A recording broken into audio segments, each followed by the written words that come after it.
ನನ್ನ ಹೆಸರು Priya Kulkarni, government first grade college Chikkabasur. Karnataka university sixth semester Indian economic development paper 2 unit 4 foreign trade of India, ಭಾರತದ ವಿದೇಶಿ ವ್ಯಾಪಾರ. ಈ ಚಾಪ್ಟರ್ನಲ್ಲಿ topic introduction and features of India's foreign trade, ಭಾರತದ ವಿದೇಶಿ ವ್ಯಾಪಾರದ ಪ್ರಮುಖ ಲಕ್ಷಣಗಳು. ಈ ಟಾಪಿಕನ್ನು ಕುರಿತು ಈ ವಿಡಿಯೋ ಆಗಿದೆ.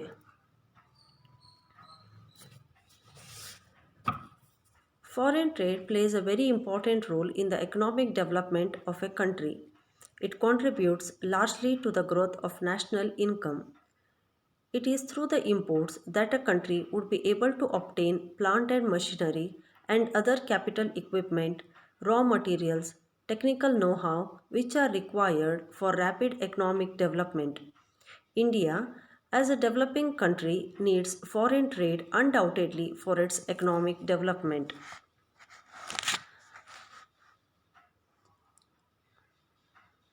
ಒಂದು ದೇಶ ಆರ್ಥಿಕ ಅಭಿವೃದ್ಧಿಯಲ್ಲಿ ವಿದೇಶಿ ವ್ಯಾಪಾರವು ಅತ್ಯಂತ ಮಹತ್ವದ ಪಾತ್ರವನ್ನು ವಹಿಸುತ್ತದೆ.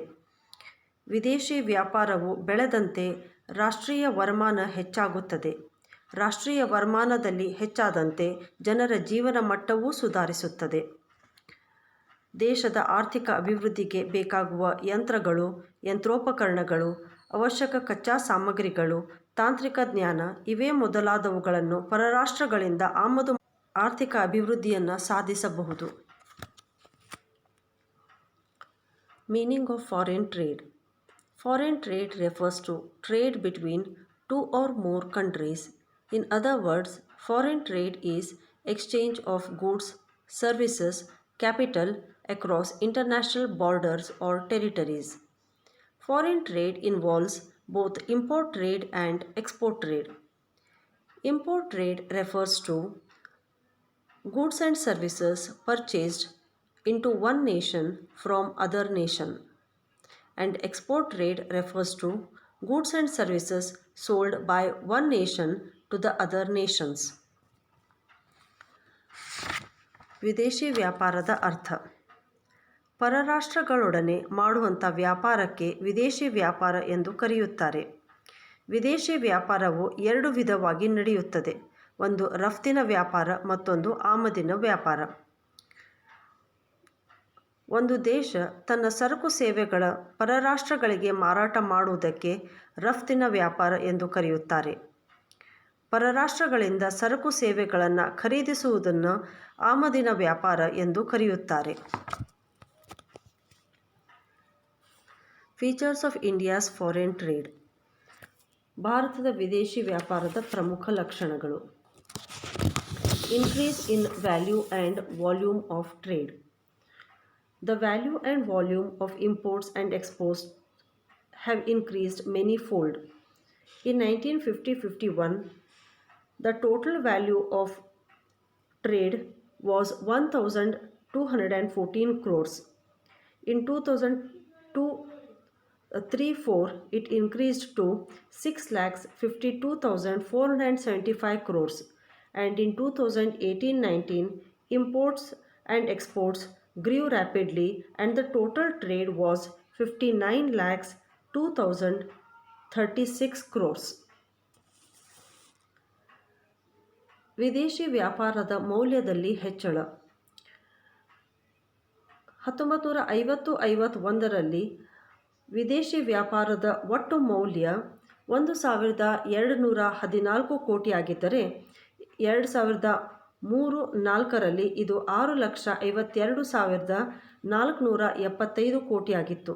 ಅದೇ ರೀತಿ 2018-19ರಲ್ಲಿ ಒಟ್ಟು ವಿದೇಶಿ ವ್ಯಾಪಾರದ ಮೌಲ್ಯ 59,02,036 ಕೋಟಿಗೆ ಹೆಚ್ಚಿಗೆ ಆಗಿದೆ.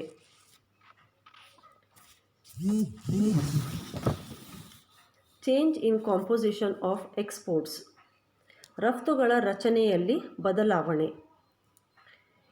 India exported tea, jute, cloth, iron, spices and leather before independence. After independence, many changes took place in export trade. Now, India is exporting chemicals, ready-made garments, gems, jewelry, electronic goods, processed foods, machines, computer software, etc., along with the traditional items like tea, jute, and cotton textiles. ರಫ್ತುಗಳ ರಚನೆಯಲ್ಲಿ ಬದಲಾವಣೆಯನ್ನು ಕಾಣುತ್ತೇವೆ. ಸ್ವತಂತ್ರ ಪೂರ್ವದಲ್ಲಿ ಭಾರತ ಬಹುತೇಕ ಚಹಾ, ಸೆಣಬು, ಬಟ್ಟೆ, ಕಬ್ಬಿಣ, ಮಸಾಲೆ ಪದಾರ್ಥಗಳು, ಚರ್ಮದ ವಸ್ತುಗಳು ಇವುಗಳನ್ನೇ ರಫ್ತು ಮಾಡುತ್ತಿತ್ತು. ಆದರೆ ಇತ್ತೀಚಿನ ದಿನಗಳಲ್ಲಿ ಭಾರತದ ರಫ್ತುಗಳಲ್ಲಿ ಸಾಕಷ್ಟು ಬದಲಾವಣೆಯನ್ನು ಕಾಣುತ್ತೇವೆ. ಭಾರತ ಈಗ ರಾಸಾಯನಿಕಗಳು, ರೆಡಿಮೇಡ್ ಉಡುಪುಗಳು, ಹರಳುಗಳು, ಆಭರಣಗಳು, ಎಲೆಕ್ಟ್ರಾನಿಕ್ ವಸ್ತುಗಳು, ಸಂಸ್ಕರಿಸಿದ ಆಹಾರದ ಪದಾರ್ಥ, ಮಷೀನ್ಗಳು, ಕಂಪ್ಯೂಟರ್ ಸಾಫ್ಟ್ವೇರ್ ಇಂಥ ವಸ್ತುಗಳನ್ನು ರಫ್ತು ಮಾಡುತ್ತದೆ. Change in the composition of imports. ಆಮದುಗಳ ರಚನೆಯಲ್ಲಿ ಬದಲಾವಣೆ. India imported consumer goods, medicine, textiles, motor vehicles, and electrical goods before independence. After independence, imports have changed to fertilizers, petroleum, steel, machines, industrial raw materials, edible oils, and unfinished diamonds. ಭಾರತದ ಆಮದಿನ ರಚನೆಯಲ್ಲಿಯೂ ಕೂಡ ಬದಲಾವಣೆಯಾಗಿದೆ. ಸ್ವತಂತ್ರ ಪೂರ್ವದಲ್ಲಿ ಭಾರತ ಬಳಕೆದಾರರ ವಸ್ತುಗಳು, ಔಷಧಿಗಳು, ಬಟ್ಟೆ, ಮೋಟಾರ್ ವೆಹಿಕಲ್ಗಳು, ಎಲೆಕ್ಟ್ರಿಕಲ್ ವಸ್ತುಗಳನ್ನು ಆಮದು ಮಾಡಿಕೊಳ್ಳುತ್ತಿತ್ತು. ಈಗ ಭಾರತದ ಆಮದುಗಳಲ್ಲಿ ಗೊಬ್ಬರ, ಪೆಟ್ರೋಲಿಯಂ, ಸ್ಟೀಲ್, ಮಷೀನ್ಗಳು, ಕೈಗಾರಿಕಾ ಕಚ್ಚಾ ಸರಕುಗಳು, ಎಡಿಬಲ್ ಆಯಿಲ್ ಮತ್ತು ಅನ್ಫಿನಿಶ್ಡ್ ಡೈಮಂಡ್ಗಳು ಸೇರಿವೆ. Direction of foreign trade. Direction of foreign trade means those countries with which India has trade ties. Before independence, India had trade relations with England and Commonwealth nations.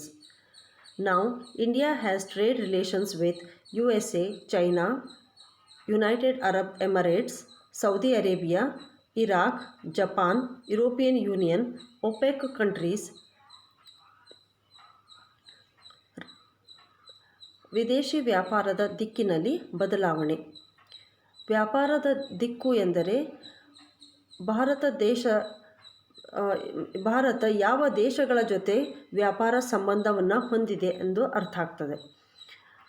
ಸ್ವತಂತ್ರ ಪೂರ್ವದಲ್ಲಿ ಭಾರತದ ವಿದೇಶಿ ವ್ಯಾಪಾರ ಬಹುತೇಕ England ಮತ್ತು Commonwealth ದೇಶಗಳ ಜೊತೆನೇ ಇತ್ತು. ಇತ್ತೀಚೆಗೆ ಭಾರತದ ವ್ಯಾಪಾರಿ ಸಂಬಂಧಗಳು USA, China, UAE, Saudi Arabia, Iraq, European union ಮತ್ತು ಒಪೆಕ್ ದೇಶಗಳ ಜೊತೆ ಇದೆ. Increased share in gross national income. Foreign trade has a significant contribution in Indian national income. In 1950-51, India's foreign trade contribution to the national income was 12% and it rose to 29% in 2003-4, and further in 2018 the foreign trade contribution increased to 48.8%. ರಾಷ್ಟ್ರೀಯ ಆದಾಯದಲ್ಲಿ ಹೆಚ್ಚಿನ ಕೊಡುಗೆ. ರಾಷ್ಟ್ರೀಯ ಆದಾಯದಲ್ಲಿ ವಿದೇಶಿ ವ್ಯಾಪಾರದ ಮಹತ್ವದ ಪಾಲು ಹೊಂದಿದೆ. 1950-51ರಲ್ಲಿ ವಿದೇಶಿ ವ್ಯಾಪಾರದ ಕೊಡುಗೆ 12% ಆಗಿತ್ತು. ಇದು 2003-4ಕ್ಕೆ 29%ಗೆ ಹೆಚ್ಚಳ ಆಯಿತು. ಇನ್ನು 2018ರಲ್ಲಿ ಇದು 48.8% ಆಗಿತ್ತು. Less percentage of world trade. India's share in world trade has been diminishing. It was 1.8% of the world's total imports and 2% of the world's total exports in 1950-51.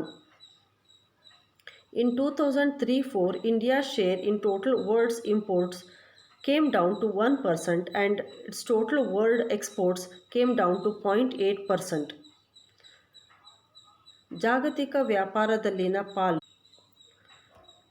ಜಾಗತಿಕ ವ್ಯಾಪಾರದಲ್ಲಿ ಭಾರತದ ಪಾಲು ಇಳಿಮುಖವಾಗಿದೆ. 1950-51ರಲ್ಲಿ ಜಾಗತಿಕ ಒಟ್ಟು ಆಮದುಗಳಲ್ಲಿ ಭಾರತದ ಪಾಲು 1.8% ಆಗಿತ್ತು ಮತ್ತು ಒಟ್ಟು ರಫ್ತುಗಳಲ್ಲಿ 2% ಆಗಿತ್ತು. ಆದರೆ ಇದು 2003-4ಕ್ಕೆ ಒಟ್ಟು ಆಮದುಗಳು 1%ಗೆ ಇಳಿಕೆಯಾಗಿ ಒಟ್ಟು ರಫ್ತುಗಳು 0.8%ಗೆ ಇಳಿಕೆಯಾಗಿದ್ದನ್ನು ನೋಡುತ್ತೇವೆ. Dependence on a few ports. Indian foreign trade is through Chennai, Kolkata and Mumbai ports. These ports are always overcrowded. After independence, ports like Khandla, Cochin and Visakhapatnam have been developed. ಕೆಲವೇ ಬಂದರುಗಳ ಮೇಲೆ ಹೆಚ್ಚಿನ ಅವಲಂಬನೆ. ಭಾರತದ ವಿದೇಶಿ ವ್ಯಾಪಾರ ಚೆನ್ನೈ, ಕೋಲ್ಕತ್ತಾ ಮತ್ತು ಮುಂಬೈ ಬಂದರುಗಳ ಮೇಲೆ ಹೆಚ್ಚು ಅವಲಂಬಿಸಿದೆ. ಆದರೆ ಇತ್ತೀಚೆಗೆ ಖಾಂಡ್ಲಾ, ಕೋಚಿನ್ ಮತ್ತು ವಿಶಾಖಪಟ್ಟಣಂ ಬಂದರುಗಳು ಅಭಿವೃದ್ಧಿಪಡಿಸಲಾಗಿದೆ. Trade through sea routes. India's foreign trade is through sea routes. India has very little trade relations with neighboring countries like Nepal, Afghanistan, Pakistan, Bhutan and Sri Lanka.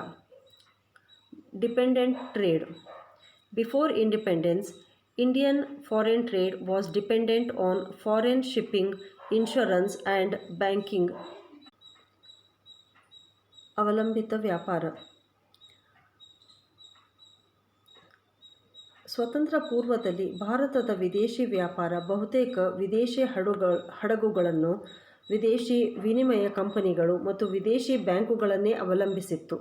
ಆದರೆ ಇತ್ತೀಚೆಗೆ ಭಾರತ ದೇಶದಲ್ಲಿಯೂ ಕೂಡ ಹಡಗುಗಳನ್ನು ನಿರ್ಮಾಣ ಮಾಡುವುದು ಮತ್ತು ಭಾರತೀಯ ಬ್ಯಾಂಕುಗಳು ಮತ್ತು ವಿಮೆ ಕಂಪನಿಗಳು ಕೂಡ ಈಗ ವಿದೇಶಿ ವ್ಯಾಪಾರದಲ್ಲಿ ಹೆಚ್ಚು ಆಸಕ್ತಿಯನ್ನು ಹೊಂದಿವೆ. Balance of trade and payments. Simply speaking, balance of payments means the difference between the value of exports and imports. Balance of payments is favorable if exports exceed the imports and unfavorable if imports exceed the exports. India's balance of payments was favorable before independence, but after independence it becomes unfavorable.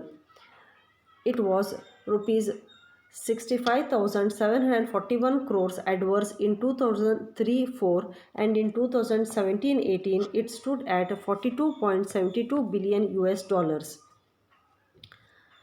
ಸಂದಾಯ ಬಾಕಿ. ಬಹುತೇಕ ವರ್ಷಗಳಲ್ಲಿ ಭಾರತದ ಸಂದಾಯ ಬಾಕಿ ಪ್ರತಿಕೂಲಕರವಾಗಿದೆ. ಸ್ವತಂತ್ರ ಪೂರ್ವದಲ್ಲಿ ಸ್ವಲ್ಪ ಅನುಕೂಲಕರವಾಗಿದ್ದರೂ ಸ್ವತಂತ್ರದ ನಂತರ ಬಹುತೇಕ ವರ್ಷಗಳಲ್ಲಿ ಇದು ಪ್ರತಿಕೂಲಕರವಾಗಿದೆ. 2017-18ರಲ್ಲಿ ಇದು $42.72 ಬಿಲಿಯನ್ ಗೆ ಸಂದಾಯ ಮಾಡಬೇಕಾಗಿತ್ತು. ನಮಸ್ಕಾರ. Thank you.